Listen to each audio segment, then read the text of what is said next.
स्वयं पूर्ण नामी नाम की महिमा का पूर्ण वर्णन नहीं कर सकते तो अपने अपूर्ण कैसे पूर्ण का वर्णन कर सकते हैं? क्यों अपूर्ण? क्यों? क्योंकि वाणी एक सीमित है।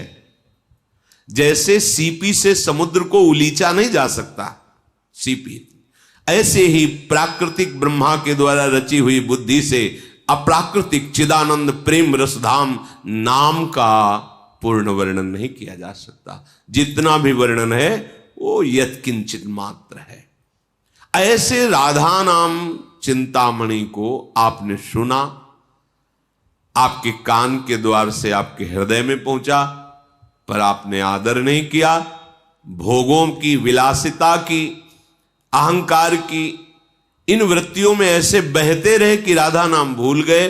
तो बोले आपको मानो चिंतामणि हाथ में दे दी गई और आपने महासमुद्र में फेंक दिया।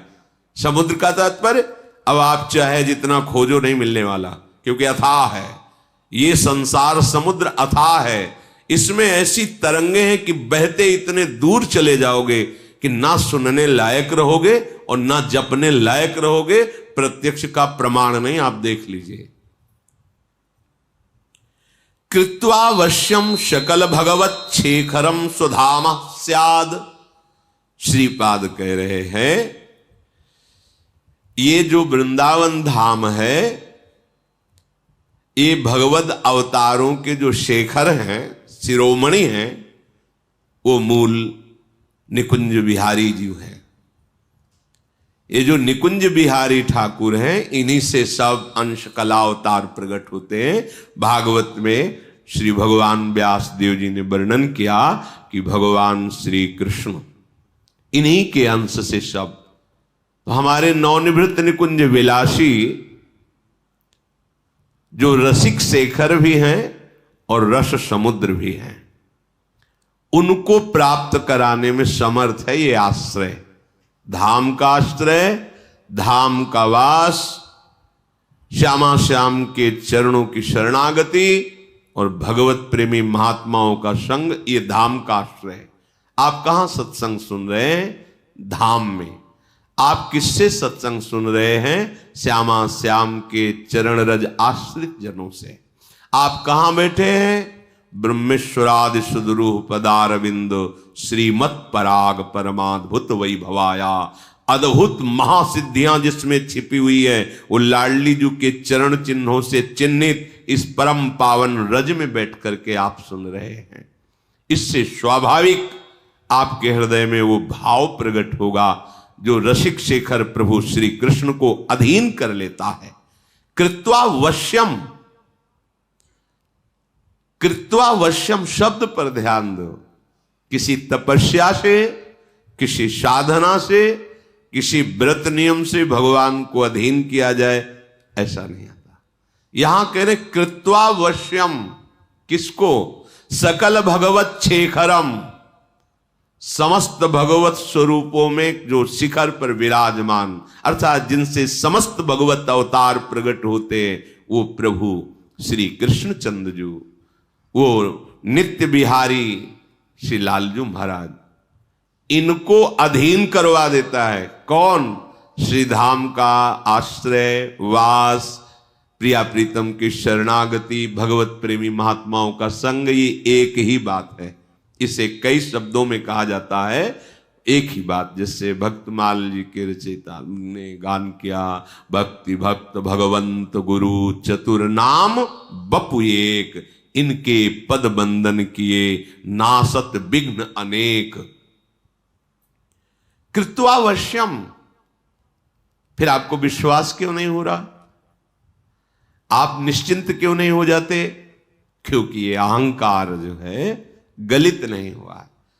नहीं, अभी इसी क्षण जब हम एक नौका पर बैठते हैं तो हमें नदी पार होने में कोई डर नहीं लगता, क्योंकि भरोसा है इस केवट ने बहुतों को पार किया है, सुदृढ़ नाव है, और हम हंसते खेलते बात करते तरंगों का आनंद लेते हुए उस भयावह दरिया से पार हो जाते हैं। फिर वो नाव टूट सकती, प्राकृतिक है। वो केवट असावधान हो सकता है क्योंकि वो मनुष्य है, तूफान भंवर में फंस सकती है, भयावह है। फिर भी आप निश्चिंत हो जाते हैं। लेकिन यहां केवट अविनाशी है, नाम अविनाशी है। आज तक जो इस नाव में बैठा कभी डूबा ही नहीं भव समुद्र में, सब पार हो गए, फिर आपको विश्वास नहीं होता। श्री हरिवंश प्रताप नाम नौका निज खेवक, स्वयं प्रभु खेने वाले हैं और उनकी नाम रूपी नौका का आश्रय लेकर हम बैठ गए हैं। अब हमको क्या चिंता, पर हम नहीं बैठे हैं।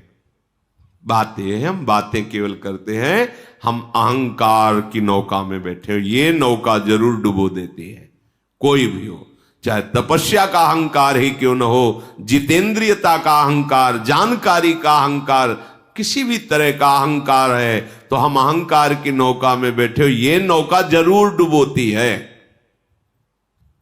यदि आप भगवद आश्रित हैं तो कह रहे तुम्हें सहसा ये प्राप्त हो गया है, तुमने कोई प्रयास नहीं किया है।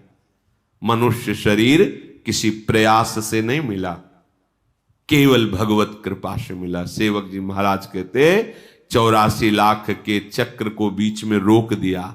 संस्कृति मांझ बरियाई के पायो, मानुष दे वृथा कत डरत। संस्कृति चक्र को बरियाई माने जबरदस्ती रोक के आपको बीच से निकाल करके मनुष्य देह दे दिया कि अपना कल्याण कर ले। पर हमें ये बात समझ में नहीं आती कि हमारा शरीर दुखों से मुक्त होने के लिए मिला है और हम सुख प्राप्ति हेतु वही आचरण करते हैं जिससे और दुख मिल जाए और दुख में बंध जाए।